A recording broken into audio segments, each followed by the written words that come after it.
Depuis les Jeux Olympiques 2024 de Paris, elle est sur toutes les lèvres, dans tous les articles et dans tous les médias. La préparation mentale est apparemment le grand vainqueur de ces Jeux Olympiques 2024.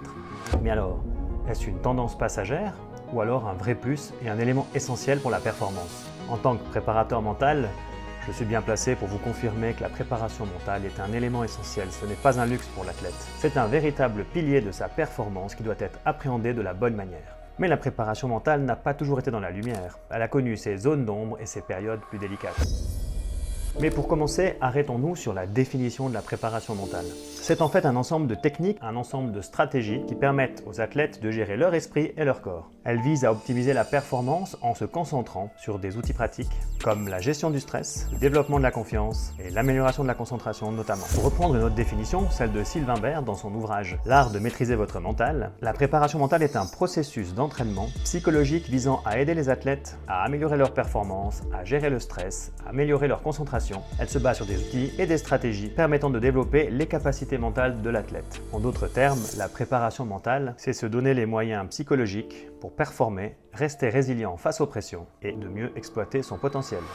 Retour sur l'histoire de la préparation mentale. En 1928, lorsque le docteur Coleman Roberts Griffith intègre l'université de l'Illinois, il ouvre le premier laboratoire en psychologie du sport. Griffith était convaincu que les athlètes pouvaient améliorer leur performance grâce à leur mental. Ce laboratoire a marqué le début d'une rupture en fait. Pour la première fois, on va considérer que le mental peut être tout aussi, voire plus important que l'aspect physique. Griffith se concentre sur plusieurs axes de travail. Premièrement, la réaction du cerveau face au stress. Il étudiait comment le cerveau réagissait face à différentes pressions. À travers des expériences et des observations, il a travaillé avec des tireurs à l'arc ainsi qu'avec des footballeurs américains pour voir comment ils pouvaient rester plus calmes alors qu'ils étaient sous pression. Deuxièmement, il a travaillé sur la concentration et l'attention. L'objectif était de déceler, de déterminer comment l'athlète pouvait être concentré sur un élément très précis tout en oubliant tout le reste, ce qu'on appelle aujourd'hui l'attention sélective. Il a aussi montré que la concentration fluctue en fonction de la fatigue mentale. Et troisièmement, il a travaillé sur le temps de coordination de l'athlète, le temps de réaction et de coordination de l'athlète. Il a notamment soumis les footballeurs américains à des stimuli sensoriels et visuels pour contrôler et capter leur temps de réaction. En 1938, il a eu l'opportunité de rejoindre un club comme membre du staff, notamment les Chicago Caps, une équipe de baseball de la Major League. Effectivement, de sortir de son laboratoire, de mettre ses théories en pratique. Il observait les joueurs lors des entraînements et lors des matchs, il analysait leur concentration et il mettait des protocoles en place pour essayer d'améliorer leur vigilance, leur réaction aux différents stimuli. Bien que les recherches aient été innovantes à l'époque, les méthodes de Griffith n'ont pas eu le résultat escompté, notamment en termes de résultats du club et de l'équipe. Il n'y a pas eu de transformation spectaculaire de résultats. Après sa collaboration avec ce club, ses travaux ont été quelque peu oubliés et c'est dans les années 1960 à 70 que la préparation mentale a fait son retour sur le devant de la scène. La société était en train de changer, le bloc de l'Est et le bloc de l'Ouest en train de s'affirmer et c'est là que la préparation mentale est redevenue un sujet d'actualité. Dans ce contexte, c'est les pays qui cherchaient à exceller, notamment lors des Jeux internationaux ou des Jeux olympiques, non seulement pour montrer une supériorité politique, mais une supériorité sportive. L'Union soviétique a joué un rôle majeur, notamment dans les années 1950, où déjà ils ont compris l'importance de la préparation mentale pour performer davantage et pour essayer de dominer ses adversaires. Les psychologues du sport soviétiques Alexander Luria et Peter Anokin ont travaillé étroitement avec des athlètes d'élite afin d'améliorer leur performance. Ils ont développé des techniques de contrôle des émotions et de gestion du stress qui sont devenues des standards pour les athlètes. L'approche soviétique a été très scientifique et centralisée. Les entraîneurs, les médecins du sport, les psychologues, l'ensemble du staff a œuvré pour améliorer les performances des athlètes et notamment dans cette préparation mentale. L'URSS a commencé à dominer certaines compétitions et on l'a vu notamment aux Jeux Olympiques de Rome en 1960 où l'URSS était en tête du tableau des médailles. Mais dans les années 60 à 70, du côté des États-Unis, on a aussi commencé à travailler sur la préparation mentale des athlètes et notamment avec deux psychologues, William Morgan et Bruce Ogilvie, qui est notamment considéré comme le père de la préparation mentale aux États-Unis. Ils croyaient que pour bien préparer un athlète, il fallait s'intéresser à ses compétences cognitives et ses caractéristiques psychologiques. Leur approche clinique permettait notamment d'identifier les points faibles mentaux des athlètes afin de les corriger à l'aide de stratégies psychologiques. C'est également à cette époque que les différents profils psychologiques ont vu le jour. Ces chercheurs ont mis en lumière en fait ce qui faisait la différence entre un athlète lambda et un vrai champion. Et sont arrivés à la conclusion que c'était notamment sa force mentale. Dans les années 70, c'est tout le comportement cognitif qui a été mis en exergue, et notamment tout l'aspect de reconstruction, de restructuration cognitive, où on s'attelait à essayer d'effacer, de corriger les défauts des athlètes. C'est aussi à cette période que la psychologie du sport, la préparation mentale s'est institutionnalisée, notamment avec la création d'associations aux États-Unis ou de fédérations en Europe, notamment la Fédération européenne de psychologie du sport. et les premières conférences qui permettaient aux chercheurs et aux différents acteurs de se réunir, de partager leurs connaissances ont vu le jour dans ces années-là.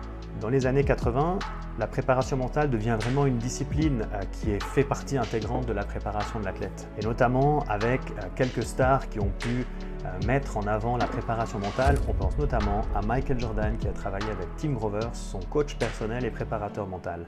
C'est là qu'est né le fameux Killer Instinct de Michael Jordan et qui a été mis sur le devant de la scène. Ce Killer Instinct, c'est cette capacité à rester résilient, motivé, implacable, même sous la pression, même dans les moments les plus critiques. Grover a également travaillé avec des grandes stars comme Kobe Bryant, comme Dwayne Wade. Il a développé une approche de la résilience mentale et sur la domination de l'adversaire en termes psychologiques. Cette approche a changé la manière dont les athlètes voyaient la préparation mentale. Il ne s'agissait pas d'être simplement au sommet physiquement, mais il s'agissait également d'être au sommet mentalement et d'être dans la dominance mentale. Dans ces mêmes années 80, les équipes ont commencé à intégrer la préparation mentale. On pense aux San Francisco 49ers qui ont travaillé sur la visualisation des concepts de concentration, notamment à l'entraînement avec les joueurs. Dans les années 90, la préparation mentale est une composante stratégique de la performance du sportif. L'ère de l'ATP, notamment dans ces années, avec par exemple André Agassi qui a connu énormément de hauts et de bas dans sa carrière, il l'a dit lui-même que grâce à la préparation mentale, grâce à sa résilience mentale, il a pu se relancer et connaître la carrière que tout le monde connaît aujourd'hui. Les psychologues du sport à cette époque travaillaient énormément sur la capacité à affronter et à gérer le stress, l'image de soi et la résilience. Dans les années 2000, c'est finalement le mindset de croissance, le growth mindset, qui fait son apparition, où on arrive à percevoir maintenant l'échec comme une opportunité de progression, et ça c'est nouveau. Et là, on se concentrait aussi sur des techniques comme la gestion de l'anxiété ou la concentration. Les exemples de ce growth mindset sont par exemple Roger Federer ou Rafael Nadal. On connaît tous la résilience mentale et la possibilité qu'a Rafael Nadal de rebondir après un échec. Et c'est issu de cette théorie qui a été popularisée par Carol Dweck, qui était en lien avec le growth mindset. Dans les années 2000, c'est l'ère de la préparation mentale qui intègre les clubs, notamment en Europe, Manchester United, le FC Barcelone, qui ont commencé à travailler avec des psychologues du sport pour préparer les athlètes, pour les entraîner à la préparation mentale, que ce soit sur l'aspect d'équipe, donc la gestion des dynamiques de groupe, la gestion de crise, mais aussi sur l'individu en lui-même comme individualité et comme faisant partie de l'ensemble de ce groupe. Dans les années 2010, la préparation mentale n'est plus réservée qu'aux élites, mais maintenant même l'athlète amateur fait appel à la préparation mentale et commence à se préparer mentalement pour gérer ses compétitions, ses tournois, ses matchs.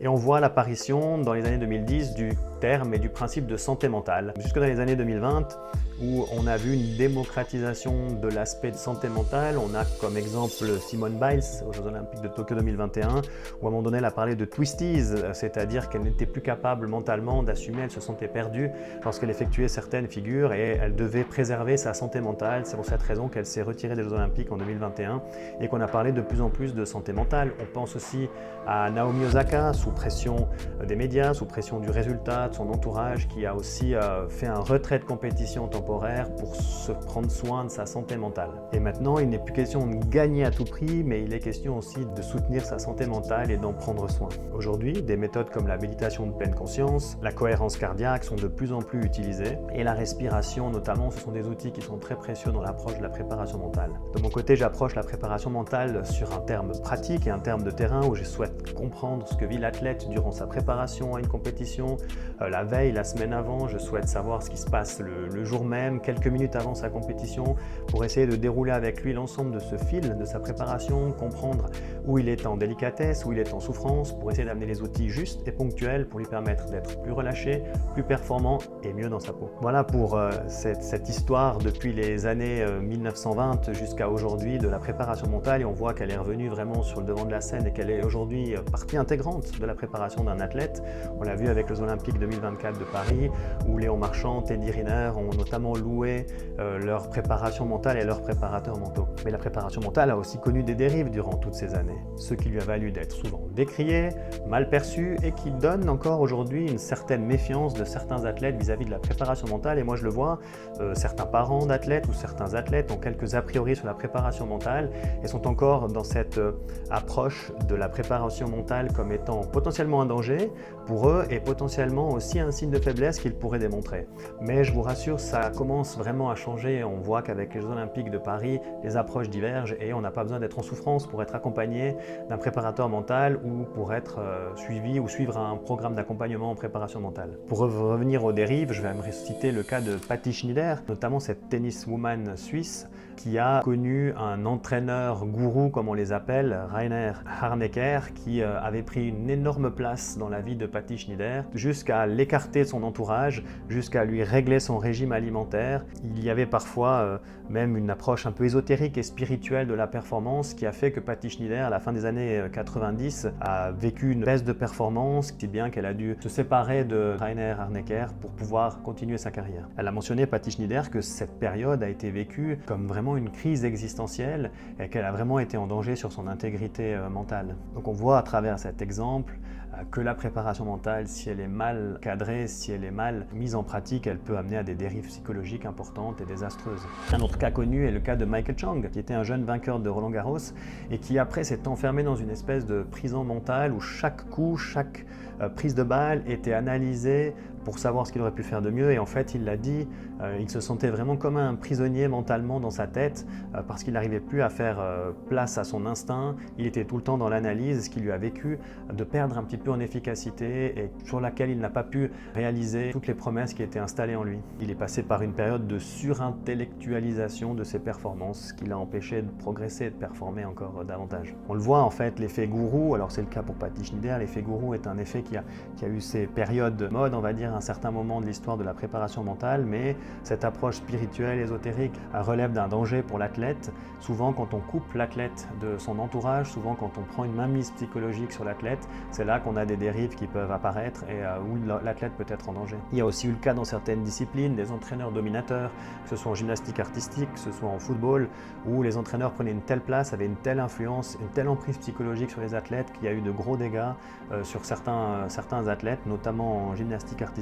Et puis il y a les dérives aussi qui sont liées au commercial. En fait, aujourd'hui, on voit que, même par le passé, on voit que finalement, certaines méthodes miracles, certains préparateurs mentaux estiment que les pseudo-experts autoproclamés vont profiter de la tendance de la préparation mentale pour promettre monts et merveilles avec simplicité et rapidité, tout ça pour l'appât du gain, et c'est ça qui représente aussi pour les athlètes un véritable danger. Ils garantissent des résultats rapides et simples, alors que c'est pas aussi facile que ça et qu'on vient de bien échanger, de bien connaître, de bien comprendre l'athlète, pouvoir utiliser les bons outils au bon moment, et parfois on va se tromper d'outils, mais ce qui est important, c'est vraiment d'être dans l'échange et bien de comprendre l'individualisation de l'athlète. C'est pas simplement appliquer les outils de manière générale qui permettra à l'athlète d'être plus performant et d'être dans son bien-être. Voilà, on a parcouru finalement l'ensemble de l'histoire de la préparation mentale, en partant de Coleman Robert Griffiths dans ses premiers travaux jusqu'à arriver au phénomène de mode et à l'importance de la préparation mentale qui s'est installée aujourd'hui, notamment avec tous ces athlètes qui commencent à en parler. On est passé par la santé mentale, on est passé par les outils, la guerre froide. C'est une période et un fil d'histoire qui est très intéressant. Aujourd'hui, les athlètes s'entourent d'un préparateur mental ou d'un psychologue du sport. Ça fait partie de la performance et c'est même un élément essentiel et fondamental pour performer à long terme avec une santé mentale au top. Alors que vous soyez un sportif amateur ou un sportif de haut niveau, rappelez-vous que la préparation mentale n'est pas un simple accessoire. Elle fait vraiment partie de la performance, elle doit être anticipée, elle doit être entraînée, elle doit être travaillée, elle doit être surveillée pour vous permettre de performer dans le bien-être et dans la quête de vos résultats. Et ce que vous devez emporter avec vous aujourd'hui après ces quelques minutes, c'est que lorsque la préparation mentale, lorsqu'elle est bien encadrée, lorsqu'elle est bien guidée, c'est vraiment un allié pour votre performance et elle fera la différence entre un bon athlète et un champion. Elle peut littéralement transformer votre jeu, votre confiance en vous et même votre vie. Alors allez-y, creusez ce potentiel qui est en vous, libérez votre mental, prenez du plaisir et à bientôt pour une nouvelle vidéo.